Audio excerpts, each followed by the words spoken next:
Hello everyone, this is Tootired, playing Pantheon Rise of the Fallen, Season 1. Today I will be showing you how to craft. Each crafting profession has different schematics and traits they can use throughout the world. I will be showing you how to perform platesmithing.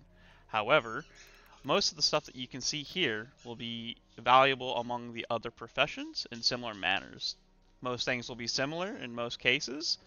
The only real difference will be the resources with which they use, aside from maybe naming conventions.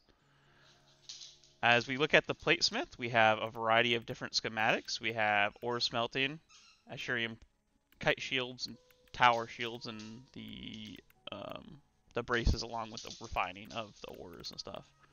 And then we also have like the breastplate mold and the actual simple mold. So the simple mold you have to think of as like the final product where the resource is going. So the simple mold can be used for different tiers of blacksmithing. If I wanted to create iron or cobalt, they could both fit inside the simple blacksmith breastplate mold. Same goes for like if I were to use iron gloves or cobalt gloves with the simple gloves right here. So I have some resources already on me in the basic form, refined and already smelted. Plate armor and chain armor doesn't use Ashurian bars, so we're going to use the reference for weaponsmithing. Or we can actually do toolsmithing. I'm not sure where the weaponsmith is here. Oh, here he is. So you can actually buy all the different weapon types here. Let me move this down because those nameplates. We have simple wraps. Those are just for making the knuckles for your monks. And all these simples right here, once again, it's like the same thing all over again with the armor. So I've already got a bunch of these bought, so we're going to go ahead and start with our refining. We go over here to our little fire, ore smelting basics. And so what happens a lot of the times, it will automatically select one of your resources from your inventory.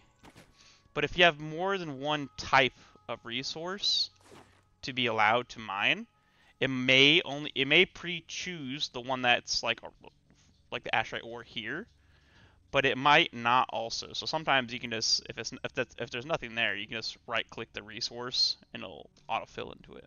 So we're gonna go ahead and smelt some extra Shurium here. And you can also see like here's like what you're getting from it, and then if you get any skill ups, you'll see it in here. If you have the settings turned on, you can also see it in your chat box from show skill ups, notifications, chat box, and both, whatever you want.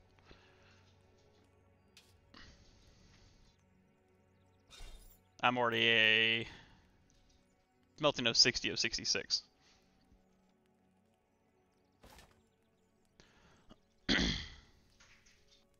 So, and then looking at our crafting schematics right here. So this is just like the smelting table, so it looks a little bit different from the crafting table. Smelting will kind of have everything broken up between just what you're doing with smelting for your metal bars, metal ingots, and ore. The other crafting tables for tailoring and leatherworking is also similar, where it'll just have it broken down like this for like your refinement. As you can see, when I'm refining, I'm also getting different resources than the main product of Ashurium out of the Ashurite ore. Silver ore being on the rare side, copper being on the uncommon side, and then sometimes you get sulfur. Okay, now we have ourselves some Ashurium here. We're going to go ahead and refine it into Ashurium bars.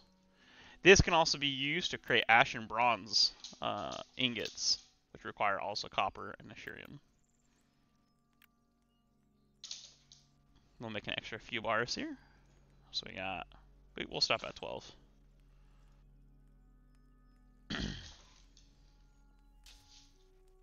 And then for blacksmithing, we'll go over here to the forge.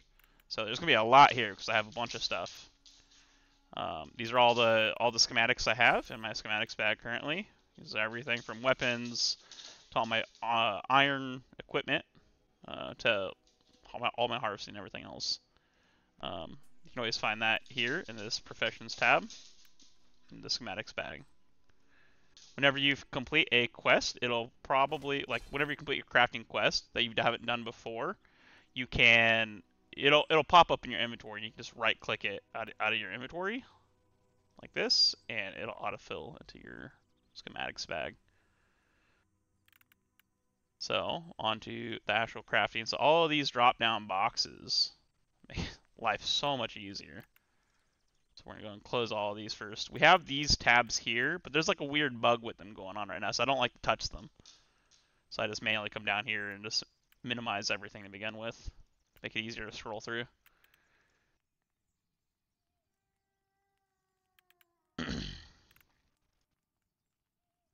Alright, so many of you will probably not have this much in your crafting window like me. So a lot of the crafting is broken down into 3 different categories. Starting with your smelting for blacksmithing and weaponsmithing. It'll be smelting, blacksmithing, armor smithing, and weaponsmithing respectively for weapons. So blacksmithing is a shared skill between weaponsmithing and blacksmith or armor smithing.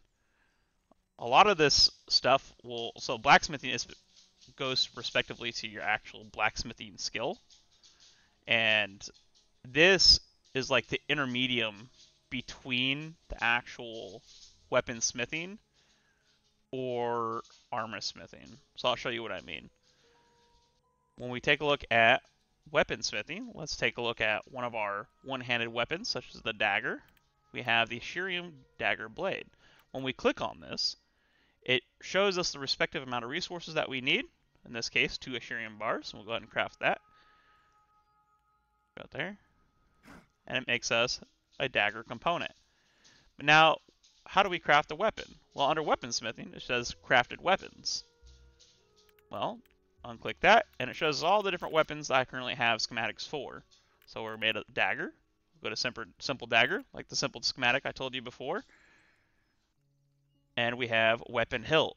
Well, weapon hilt isn't crafted by weaponsmithing, but blacksmithing. So weapon hilt, and we'll go ahead and use Asherium weapon hilt. The cool part about the crafting is, let's say you didn't have enough Asherium bars to create it, but you had an Ashen Bronze metal bar already pre-made. You can actually fill in, once we're done crafting this, you can actually fill in this section with it. Or vice versa. If you have an Asherium, Ashen Bronze dagger blade, you can fill it in with just an Asherium basic blade. Or hilt, I should say. So we're going to craft this. And voila, we have ourselves an Asherium dagger of 5 damage and 2.6 delay, used by all those various classes. So now, well, what do we find different weapon halves, hilts, and like large or small halves? These are dropped by the goblins in an uncommon to semi-rare drop rate, if you're lucky. They provide sometimes different delays or weapon damage bonuses to your weapons. So this time we're going to go ahead and use a blade hilt for our simple dagger. So we're going to create another one here. We're just going to go ahead and create another Asherium dagger blade.